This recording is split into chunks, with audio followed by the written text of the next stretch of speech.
Olá, bem-vindos ao Quero Mais Saúde. Você está no Divã da Six, onde hoje a gente vai falar sobre a pedofilia. A gente tem visto aí na mídia, né, sempre propagado aí, e o último lance que a gente viu, e todas as vezes a gente fala que não vai se surpreender, e sempre se surpreende, né, com o abuso de algumas pessoas e com esse caráter tão maléfico, né, e tão psicopata que é o pedófilo. A gente viu aí a história de um padre que abusou sexualmente de uma menina durante muito tempo e depois surgiu a denúncia de que ele teria abusado de uma menina de 7 anos. Então a gente fica se perguntando, como assim um padre pedófilo? Acontece que a pedofilia é um desvio da sexualidade que leva um adulto a sentir um desejo por crianças e adolescentes. Pode ter uma característica homossexual ou uma característica heterossexual. É uma forma de violência sexual considerada crime pela nossa Constituição Federal, que no parágrafo 4º do artigo 227 diz: a lei punirá severamente de abuso, a violência e a exploração sexual da criança e do adolescente. A maioria dos pedófilos são homens, o que facilita a atuação deles e é a dificuldade que temos para reconhecê-los, pois aparentam ser pessoas comuns com as quais podemos conviver socialmente, sem notar nada de anormal nas suas atitudes.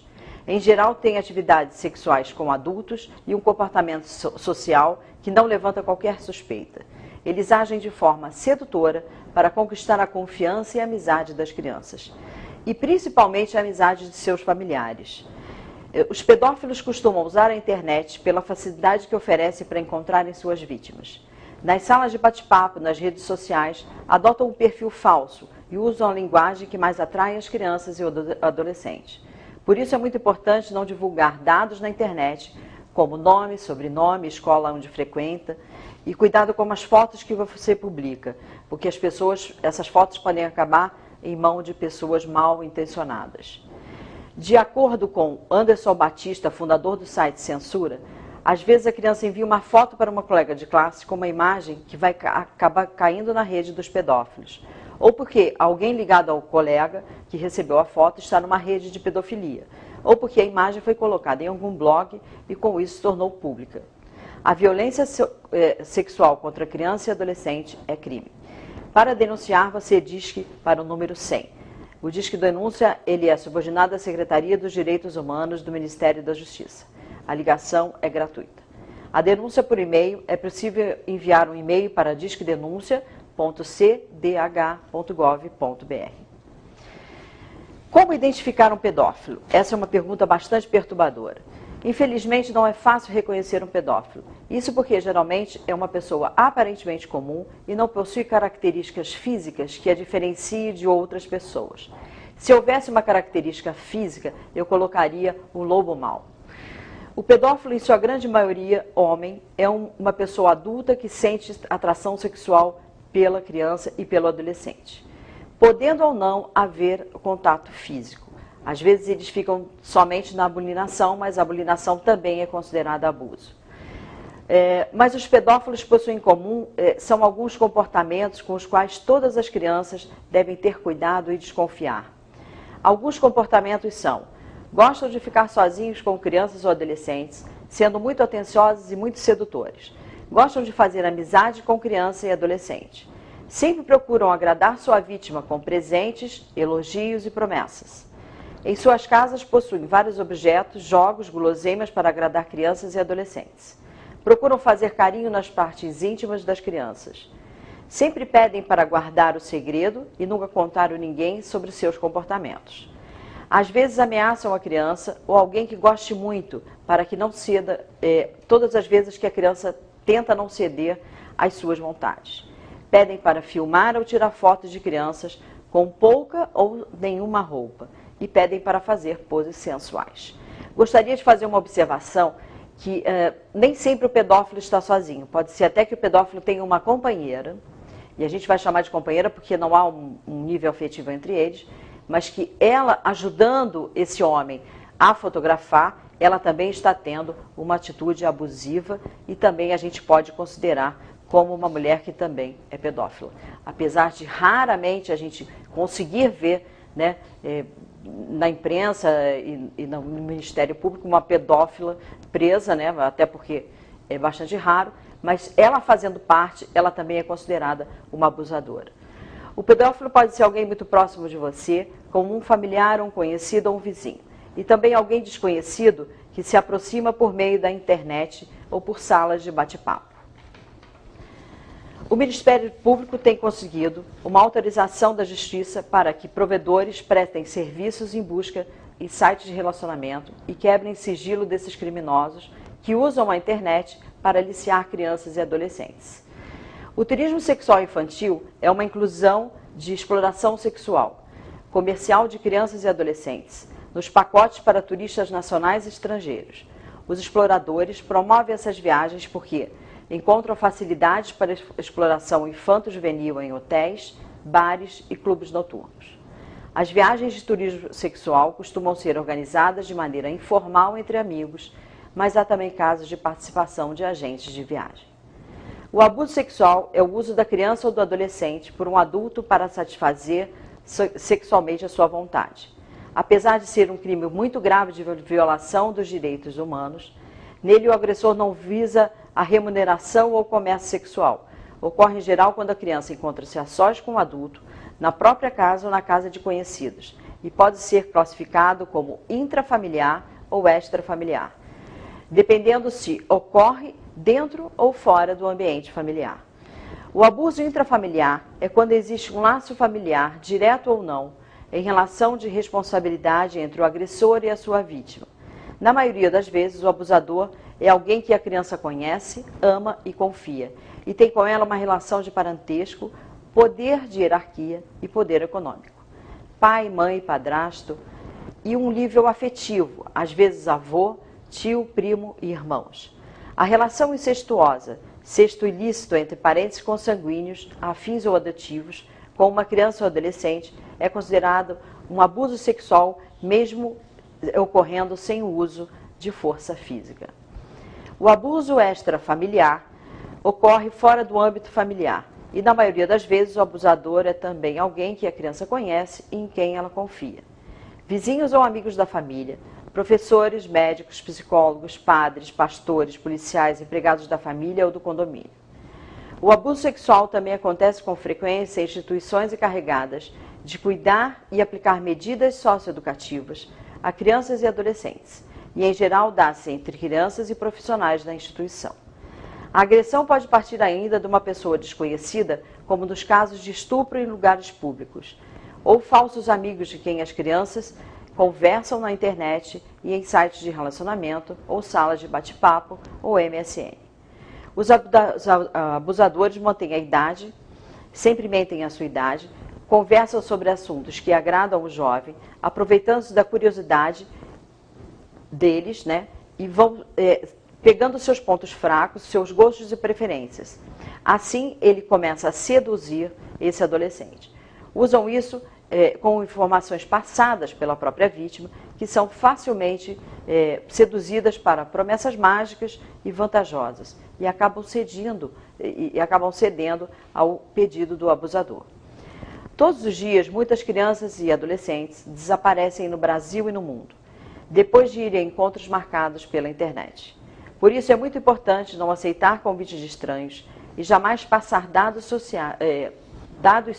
pessoais, que permitam que eles saibam aonde lhe encontrar.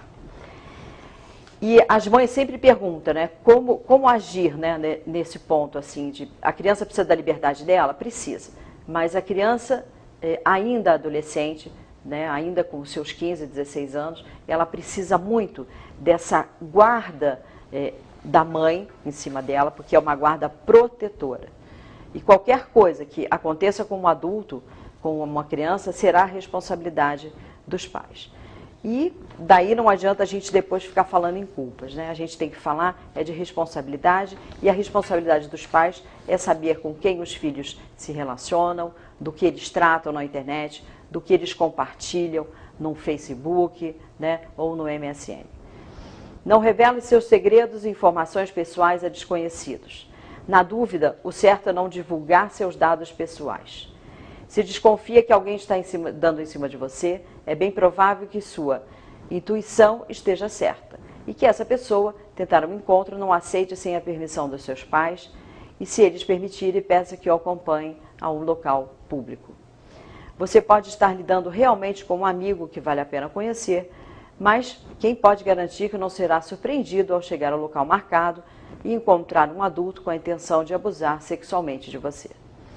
Não sei se vocês se lembram, há 3 anos, uma menina em São Paulo cedeu a um desses pedófilos, sem saber, óbvio, que ele era um pedófilo, foi ao encontro num shopping center, ele levou ela até a garagem, tentou estuprar e abusar da menina.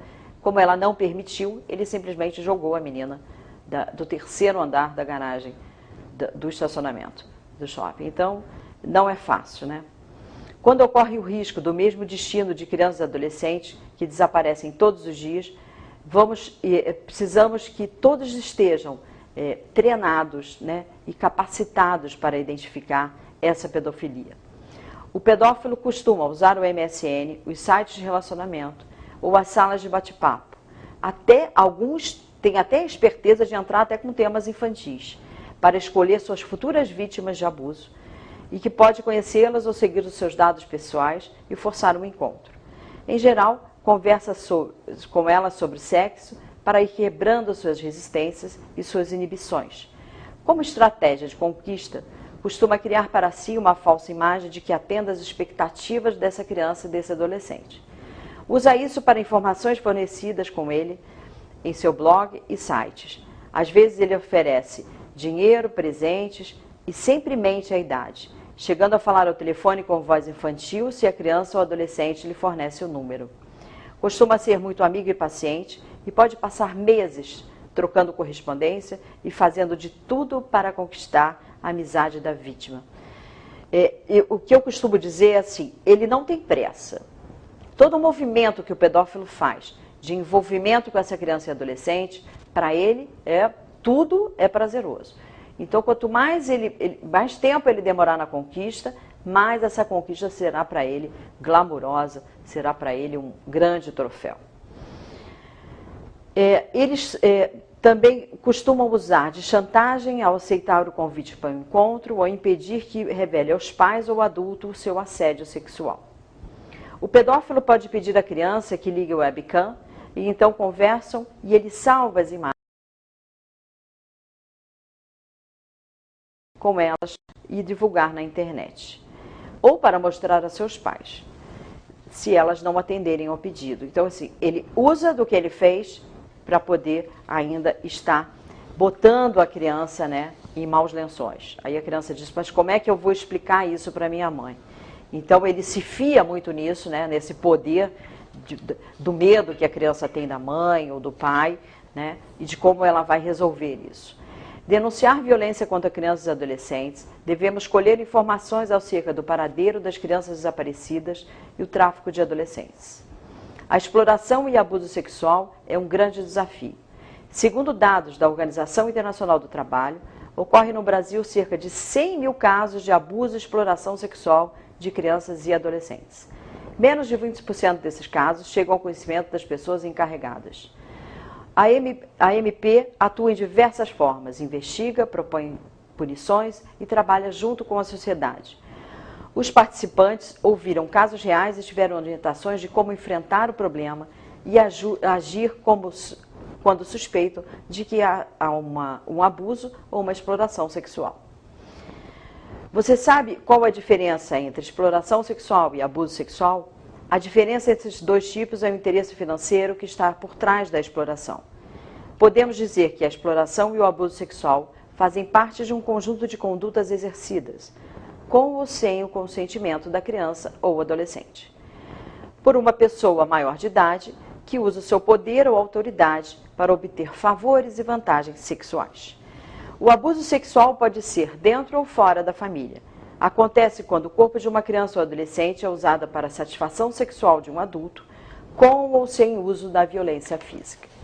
Como se o abuso e a bulinação já não fosse em si, né, uma grande violência e que traz cicatrizes para a vida inteira.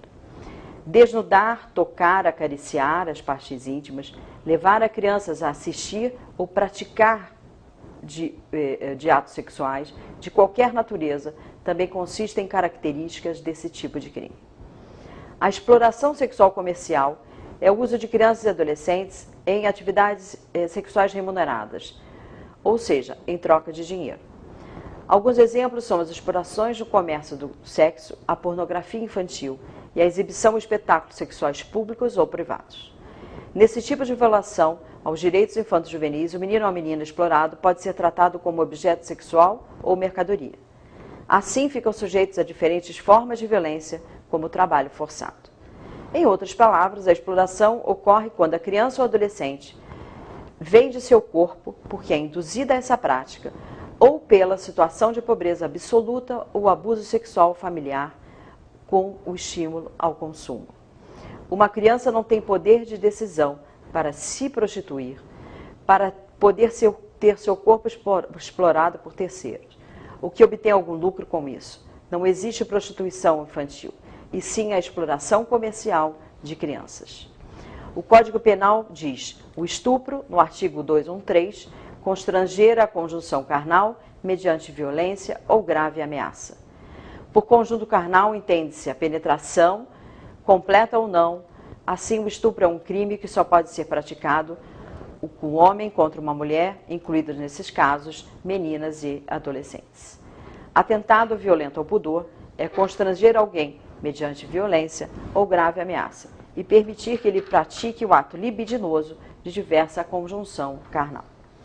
A gente vai para um pequeno intervalo e a gente volta daqui a pouquinho falando sobre a pedofilia e sobre a exploração sexual. Até já!